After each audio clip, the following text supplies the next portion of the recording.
In order to solve equations, we need to use inverse operations. Today we're going to look specifically at when an equation involves multiplication or division. They are inverse operations.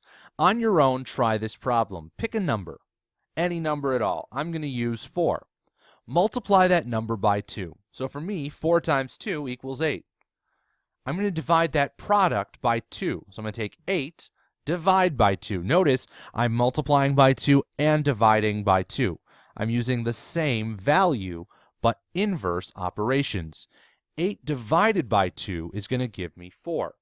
In your own words, describe what you're observing. We started and ended with the same exact value.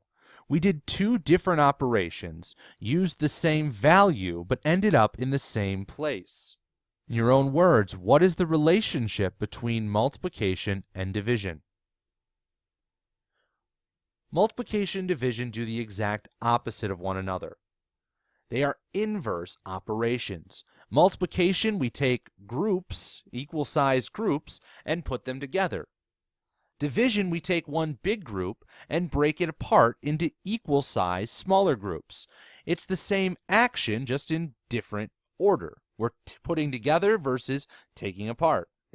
Multiplication and division cancel each other out, leaving a variable by itself in an equation.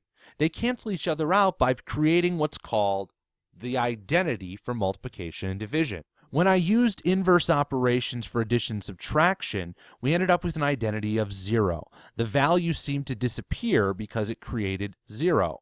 With multiplication and division, we create an identity of 1. In this case, 2 divided by 2 creates 1. Even though we did two separate operations, we ended up multiplying 4 by 1 to get 4 at the end. Since anything times 1 equals itself, it appears that the value disappears when we use inverse operations. Remember, there are 3 different ways to look at what solving an equation means. At the highest, most detailed level, we are mathematically determining the known value represented by a variable or variables that makes the statement true. 5 times 3 equals 15 is a true statement. 5 times 3 does in fact equal 15. I need to find a value that could be substituted in for a variable that would make a true statement of the original equation. Another way to look at solving an equation is how we physically solve the equation. In order to solve the equation, we're using inverse operations to move values from one side of an equation to the other, keeping the equation balanced. We observe the values as moving from one side to the other, but what we're really doing is using our inverse identities to cancel the values out on one side and apply that operation to the opposite side. We have to do it to both sides to keep the equation balanced. If I multiply the left side times 2, I have to multiply the right side by 2 as well. The simplest way to think of an equation is getting a variable by itself.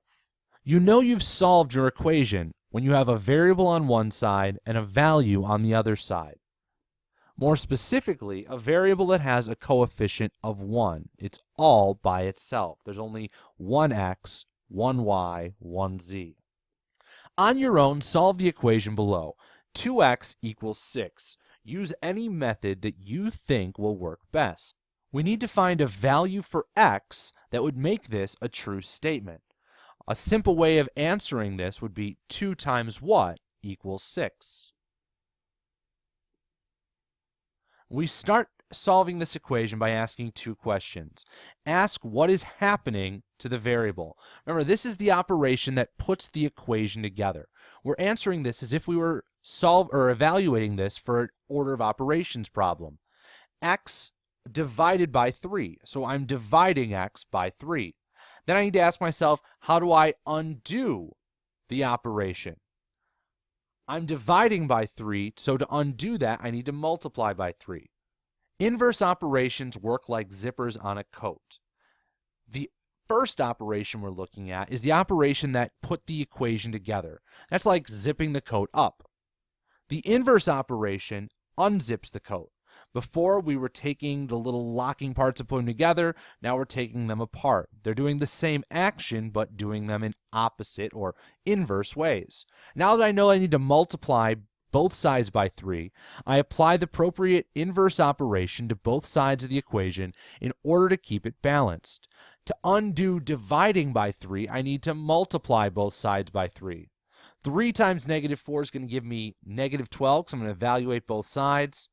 And then if I have x divided by 3 times 3, I know that these are inverse operations, division and multiplication of the same value. So they're going to cancel out. They're going to give me my identity of 1. So I'm left with just one set of x. I have my variable by itself. I got there by using inverse operations to move values from one side to the other, or again, cancel them out using the identity. I also now know that if I plug negative 3 in for x, or negative 12 in for x, negative 12 divided by 3 would give me a true statement, since negative 12 divided by 3 does equal negative 4. Let's try this next problem. Remember, decimals do not alter how we attempt an equation. Equations are all about using the operations. We ask ourselves 2 questions. What's happening to the variable? How do I undo that operation? Remember, what's happening is how that equation was put together, how it was zipped up. Then we unzip the coat. We need to find what undoes the operation. I have 85.3 times x. So x is being multiplied by 85.3. So I need to find the inverse operation. To undo multiplication, the inverse operation is divide by 85.3.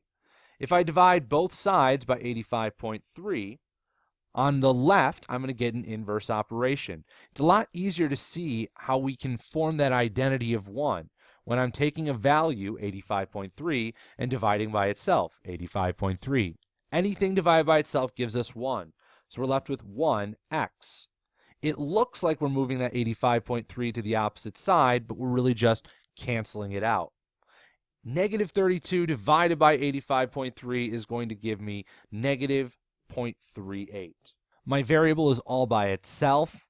I got there using my inverse operations, which I was able to cancel values out by creating the identity, because 85.3 divided by 85.3 is 1. And now I know that if I plugged in my solution, negative 0.38, in for x, I would get a true statement. Next problem, what's happening to my variable? I'm dividing by negative 4. Notice that I included the negative sign when I said that, because when I answer my next question, how do I undo that operation, I need to make sure that I'm multiplying by negative 4. If I am dividing by negative 4, but I multiply by positive 4, that would give me negative y. I need to get to positive y. Negative 4 divided by negative 4 cancels out to give me 1. Negative 4 times positive 15 gives me negative 60. So I'm left with 1y equals negative 60. The y is all by itself. I know that because it has a coefficient of 1. I now know that if negative 60 was substituted in for y, I could get a true statement, because negative 60 divided by negative 4 does in fact give me positive 15. And I got this information by using my inverse operations. I created the identity of 1 by taking negative 4 divided by negative 4, or using multiplication and division on the same value y. They cancel out. On your own, try the next 2 problems following the same steps. Ask yourself what's happening to my variable, then how do I undo that operation? It's like zipping and unzipping a jacket. You're working with the same pieces, the same concept, just in opposite directions. Once you find the correct inverse operation, make sure that you apply it to both sides. If you're multiplying by a negative value, make sure that you're dividing by a negative value on both sides. Evaluate both sides. One side should create an identity. In this case, for multiplication and division, it should create an identity of 1. On the other side, you'll get a new value, because you'll be evaluating that new value.